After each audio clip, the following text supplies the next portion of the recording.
ونصلی علی رسولہ الکریم اما بعد فاعوذ باللہ من الشیطان الرجیم بسم اللہ الرحمن الرحیم یا ایھا الذین آمنوا اتقوا اللہ وقولوا قولا سدیدا، اے ایمان والو اللہ سے ڈرتے رہو اور جب بھی بات کرو سیدھی بات کرو۔ کیا بھینس کی قربانی جائز ہے؟ برصغیر میں اسپیشلی پاکستان میں، انڈیا میں، بنگلہ دیش میں یہ مسئلہ بہت زیادہ کہہ لیں کہ کنٹروورشل ہے، اختلافی ہے۔ اللہ تعالیٰ قرآن مجید فرقان حمید میں سورہ انعام میں فرماتا ہے، آیت نمبر ہے 143-44، اس میں اللہ تعالیٰ نے گائے، اونٹ، بھیڑ، بکری اور ان کے نار اور مادہ، یوں یہ 8 بن گئے، ان کو اللہ تعالیٰ نے حلال قرار دیا، اور یہ انعام ہیں، یہ مویشی ہیں، چوپائے ہیں۔ اب اگر سورہ مائدہ میں آیت نمبر 1 اللہ تعالیٰ نے فرمایا، بہیمۃ الانعام کا ذکر ہے کہ تم پر وہ تمام چوپائے حلال کر دیے گئے جو سبزی خور ہیں، ہربی وائرس ہیں۔ اب اس میں جانوروں کی جو سائنسی اعتبار سے 3 قسمیں ہیں، 3 حصوں میں تقسیم کیا جاتا ہے۔ پہلا ہے کارنی وائرس، دوسرا ہے اومنی وائرس، اور تیسرا ہے ہربی وائرس۔ کارنی وائرس وہ چوپائے ہیں جو شکار کر کے کھاتے ہیں دوسرے جانوروں کا، اور ان کے دانت ادھر ادھر سے نوکدار ہوتے ہیں، جسے کچلیاں کہتے ہیں، اور انگلش میں اس کے لیے کاسپڈ کا ورڈ یوز ہوتا ہے۔ کاسپڈ وہ نوکدار نوکیلے دانت۔ تو یہ جانور جو چوپائے ہیں لیکن دوسرے جانوروں کا شکار کر کے کھاتے ہیں، گوشت خور ہیں، تو انہیں کارنی وائرس کہتے ہیں۔ یہ ٹوٹلی اللہ تعالیٰ نے حرام قرار دے دیے انسان پر۔ اور دوسرے ہے اومنی وائرس۔ اومنی وائرس وہ جانور ہیں جو کچلیاں بھی رکھتے ہیں، یعنی نوکیلے دانت بھی رکھتے ہیں، وہ گوشت خور بھی ہیں اور سبزی خور بھی ہیں۔ اچھا، وہ پہلی جو قسم ہے اس میں آپ جو گوشت خور جانور ہیں وہ آپ شیر، چیتا، بھیڑیا، اس کماش کے جانور جو ڈائریکٹ شکار کرتے ہیں لگڑ بگڑ اور گوشت کھاتے ہیں دوسرے جانوروں کا۔ اور جو اومنی وائرس ہیں وہ جانور ہیں جیسے ریچھ، جیسے گیدڑ، یہ گوشت خور بھی ہیں اور سبزی خور بھی ہیں۔ اور تیسری قسم ہے ہربی وائرس۔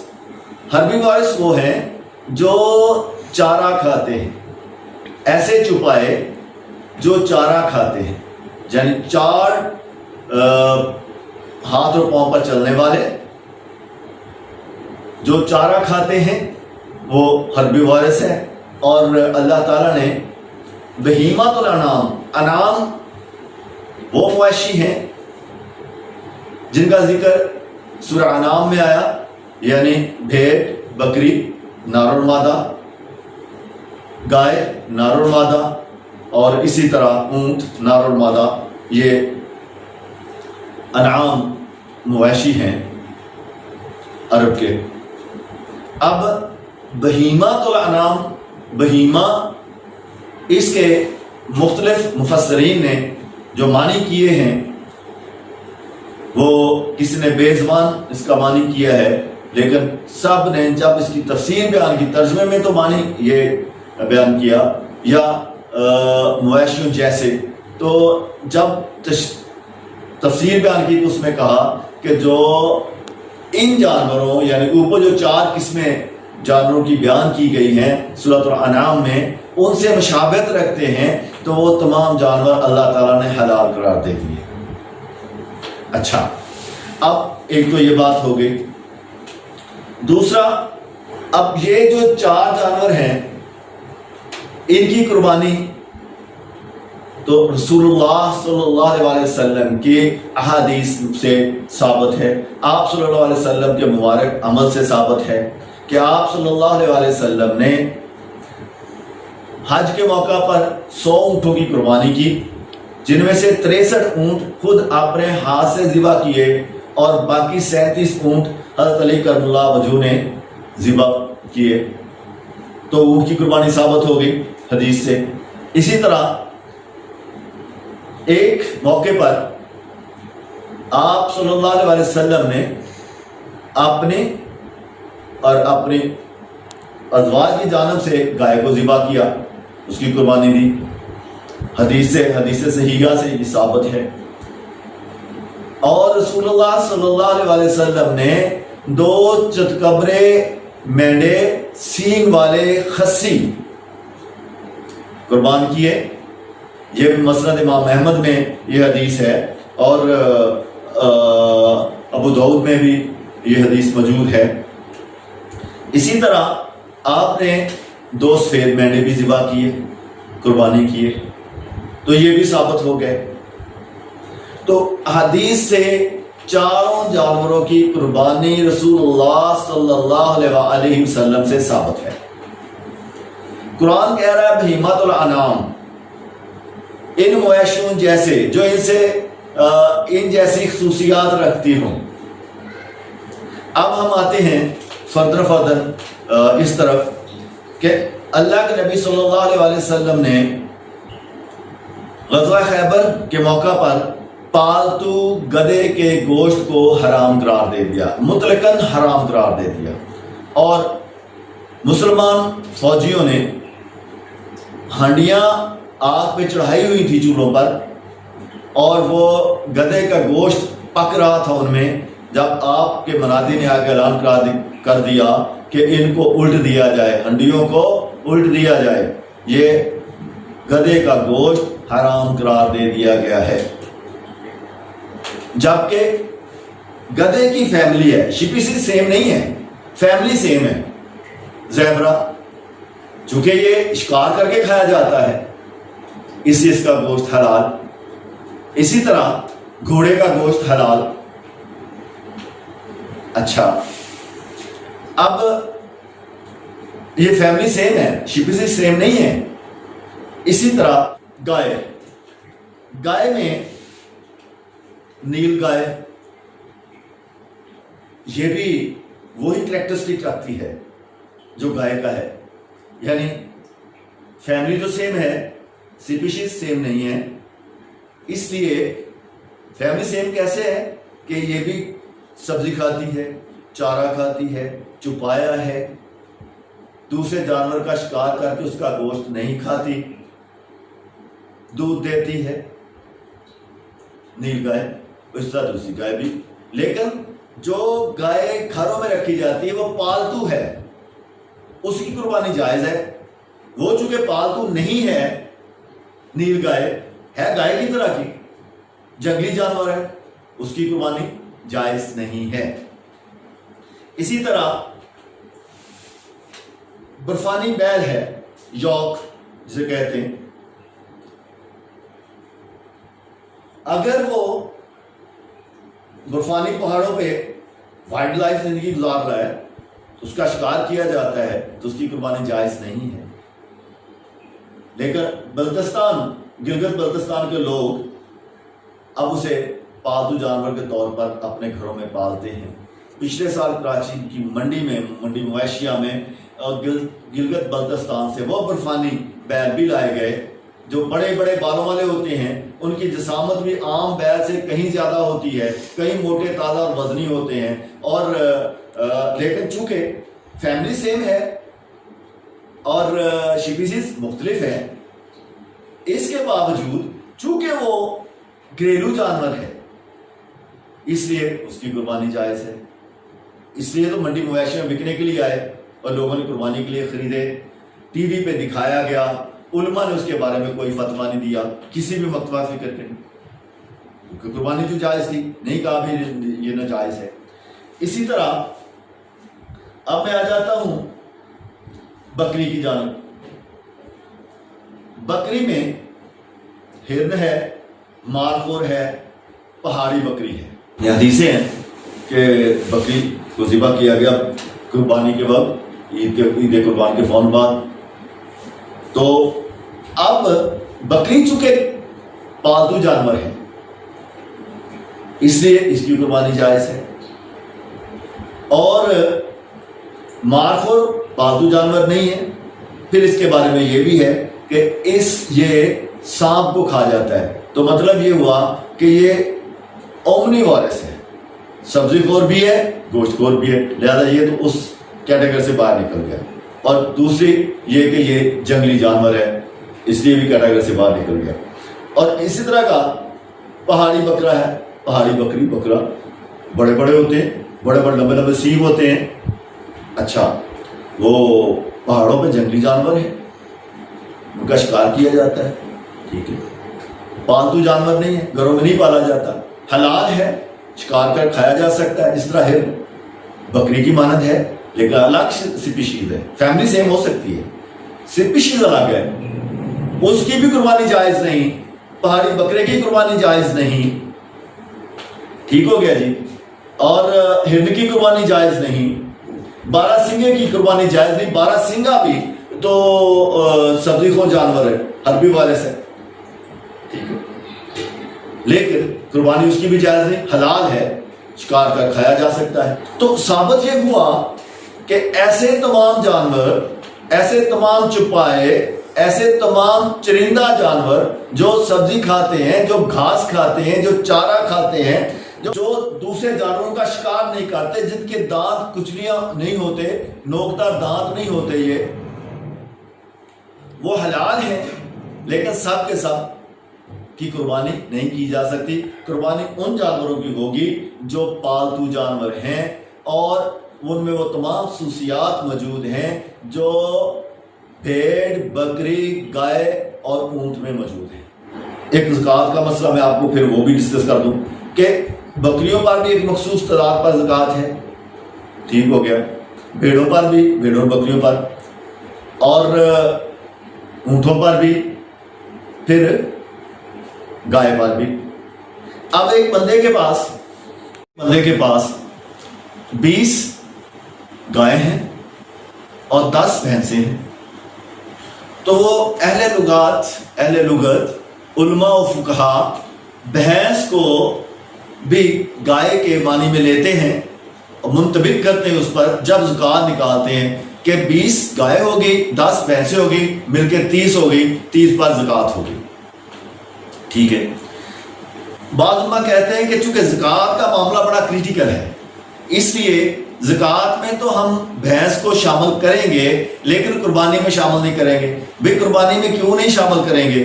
بھینس پالتو جانور ہے، بھینس کا دودھ حلال، بھینس کا دودھ کا دہی، مکھن، لسی، چائے، گھی، گوشت، چمڑا یہ حلال، اس سے ہم استفادہ کرتے ہیں۔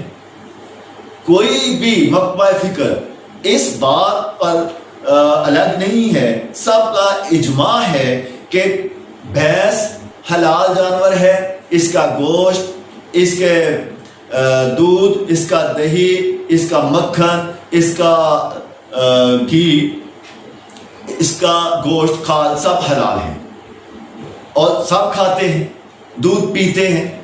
گائے کے دودھ کی نسبت بھینس کے دودھ کو برصغیر میں زیادہ پسند کیا جاتا ہے، زیادہ گاڑھ ہے، زیادہ مکھن آتا ہے، زیادہ گھی بنتا ہے، لوگ اس کو پالتے ہیں، اور بھینس کی قیمت گائے کی نسبت زیادہ ہے۔ بھینس کا دودھ مہنگا ہے، گائے کا دودھ سستا ہے۔ لوگ بھینس کو رکھنا زیادہ پسند کرتے ہیں کیونکہ بھینس کا دودھ اچھا ہوتا ہے، اور بھینس مہنگی ہے، 2-2, 2.5, 3-3 لاکھ کی ایک بھینس ہے۔ تو اس سے آپ اندازہ لگا لیں کہ بھینس کی قدر و قیمت کیا ہے۔ بھینس پالتو جانور ہے، تو یہ جو کرائٹیریا ہے اس کے مطابق تو بھینس کی قربانی جائز ہے بھائیو، ناجائز نہیں ہے۔ نہ تو قرآن میں نہ ہی حدیث میں ہمیں کوئی واضح احکام ملتے ہیں کہ جامش یعنی بحث. تو پھر کیا وجہ ہے؟ ساری چیزیں تو ہم سب چیزوں سے استفادہ کریں. جب قربانی کا وقت آئے تو ہم کہیں نہیں نہیں وہ 4 جانور جو ہیں انہی کی قربانی ہے، اس کے علاوہ کوئی نہیں. ہے نا، قرآن نے دائرہ کار کو وسیع کر دیا. قرآن نے تو تنگ کیا نہیں. لا اکراہ فی الدین، دین میں قرآن نہیں ہے، سختی نہیں ہے، پابندی نہیں ہے. بہیمہ کا لفظ ساتھ لگا کے اللہ تعالیٰ نے یہ جو مویشی ہیں چھپائے اور سبزی خور، ان کی وسعت کو زیادہ پھیلا دیا، اس کے سکوپ کو وسیع کر دیا. ٹھیک ہے، تو اس میں بھینس بھی آ جاتی ہے. قربانی بھینس کی جائز ہے ان جو دلائل ہیں ان کی روشنی میں. ٹھیک ہے، اور امت کا اجماع ہے. اہل حدیث کے علاوہ دیوبندی اور بریلوی حضرات اس پر متفق ہیں، ان کا اجماع ہے کہ بھینس کی قربانی جائز ہے. اس کا گوشت حلال ہے، بھینس کا دودھ حلال ہے، بھینس کا دہی مکھن چائے سب حلال ہے. اس کی چمڑی جو ہے جس سے مختلف چیزیں بنائی جا سکتی ہیں وہ حلال ہے.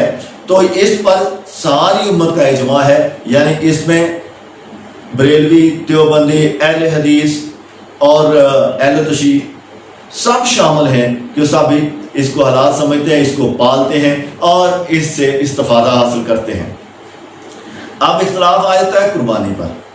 بھائی وہ بات یہ نہیں ہے، بات یہ ہے کہ رسول اللہ صلی اللہ علیہ وآلہ وسلم کے مبارک عمل کو اختیار کرنا ہے، اس میں خیر و برکت اور اجر زیادہ ہے. آپ صلی اللہ علیہ وآلہ وسلم نے چونکہ 4 جانوروں کی قربانی دی ہے، تو اگر چاروں میں سے کوئی ایک جانور اویلیبل ہے اور آپ کے پاس اس کی استطاعت ہے تو آپ بھینس پر اس کو ترجیح دیں. کیوں؟ رسول اللہ صلی اللہ علیہ وسلم نے یہ مبارک عمل کیا ہے، تو ہم ان کے امتی ہونے کے ناطے ان سے محبت کو یوں اظہار کریں کہ ہم اسی چیز کی قربانی دیں جو رسول اللہ صلی اللہ علیہ وسلم نے دی. اب یہ جو 4 جانور ہیں جن کی قربانی آپ نے دی، ان میں سے سب سے زیادہ پسند آپ کو جو قربانی کرنا تھا وہ چتکبرے مینڈے کی، سینگ والا خصی چتکبرا مینڈا، اس کی قربانی. تو یہ مستحب ہے ساری قربانیوں میں کہ ڈھونڈ کے ایسا مینڈا ڈھونڈا جائے جو چتکبرا ہو، جس کا منہ، آنکھیں اور پاؤں اور پیٹ جو ہے وہ سیاہ ہو، باقی سفید ہو. ٹھیک ہے، سینگوں والا ہو، خصی ہو، فربا ہو. ٹھیک ہے، اس کو کریں ذبح. تو یہ مستحب ہے، اس کا اجر و ثواب اور زیادہ ہے. ٹھیک ہے، تو میرے بھائیو جہاں آپ نبی صلی اللہ علیہ وسلم کدو کو پسند فرماتے تھے تو آپ کدو شریف کہتے ہیں. میں خاص کر بریلوی دیوبندی حضرات سے یہ کہہ رہا ہوں، تو پسند کرتے ہیں کہ میرے نبی صلی اللہ علیہ وسلم نے سے پسند فرمایا. آپ صلی اللہ علیہ وسلم نے پگڑی پہننا پسند فرمایا، اور میرے یہ دونوں مقاصد پہ فکر کے بھائی دوست پگڑی پہنتے ہیں، سنت ہے. ٹھیک ہے، محبت کو ظاہر کرتے ہیں. وہاں اس چیز کو پریفر کریں کہ بھئی قربانی جو ہے اگر اویلیبل ہے، اگر کوئی مسئلہ نہیں ہے، کوئی مشکل نہیں ہے، تو ان 4 جانوروں میں سے کسی ایک جانور کی قربانی کریں. اچھا، اب جہاں مسئلہ ہے، مثلا اسلام تو ایک آفاقی دین ہے، پوری دنیا میں مسلمان پائے جاتے ہیں. انڈیا ہمارے پڑوس میں ہے، انتہا پسند ہندو کی تنظیموں کا جہاں زیادہ غلبہ ہے، جہاں گائے کو قربان کرنے پر جو ہے بندے قتل ہو جاتے ہیں اور مسلم کچھ فسادات شروع ہو سکتے ہیں، لوگوں کی کجویلٹی ہو سکتی ہے، مسلمان جو ہے وہ مر سکتے ہیں اس بات پر. تو وہاں پر اگر گائے نہ ذبح کی جائے تو کوئی فرق نہیں پڑتا. ایک بندہ غریب ہے یا 4-5 بندے کمیونٹی غریب ہے، وہ مل کے قربانی کرنا چاہتے ہیں. وہ ہر بندہ بکرا نہیں لے سکتا، ہر بندہ دمبا نہیں لے سکتا، اتنی استطاعت نہیں رکھتا آج کل کی مہنگائی میں. انڈیا کے حوالے سے بات کر رہا ہوں. تو وہاں پر بھینس یا بھینس کا بچہ کٹا جسے ہم کہتے ہیں وہ اویلیبل ہے اور سستا مل رہا ہے، اور اس کے بھی 7 حصے ہیں، اور اس کی بھی وہی ہے جو شرائط گائے کی ہے کہ 2 سالہ ہو، دوندہ ہو، مسنہ ہو، یعنی اس کے دودھ کے دانت نکل چکے ہوں، وہ شرائط ہے، تو وہ لے کے وہ وہاں قربانی کریں، قربانی ہو جائے گی۔ اس طرح نیپال میں جہاں بھینسیں زیادہ ہیں، گائے بہت کم ہے، ویسے بھی ہندو معاشرہ ہے، وہاں پر بھی مسئلہ ہے، تو وہاں بھی اگر بھینس کی قربانی دی جا سکتی ہے تو گائے کی قربانی دینے میں کوئی حرج ہے، مسئلہ ہے تو بھینس کی قربانی دی جا سکتی ہے، آسان ہے۔ تو افریقہ کے دور دراز علاقوں میں جہاں مسلمان آباد ہیں وہاں پر بھینس اویلیبل ہے، گائے موجود نہیں ہے، تو یا بکرے یا چھترے کی قربانی کے لیے وہ اویلیبل نہیں ہے، تو وہاں پر بھینس کی قربانی کی جا سکتی ہے۔ اسی طرح سائبیریا میں، برفانی علاقہ جات میں، جہاں پر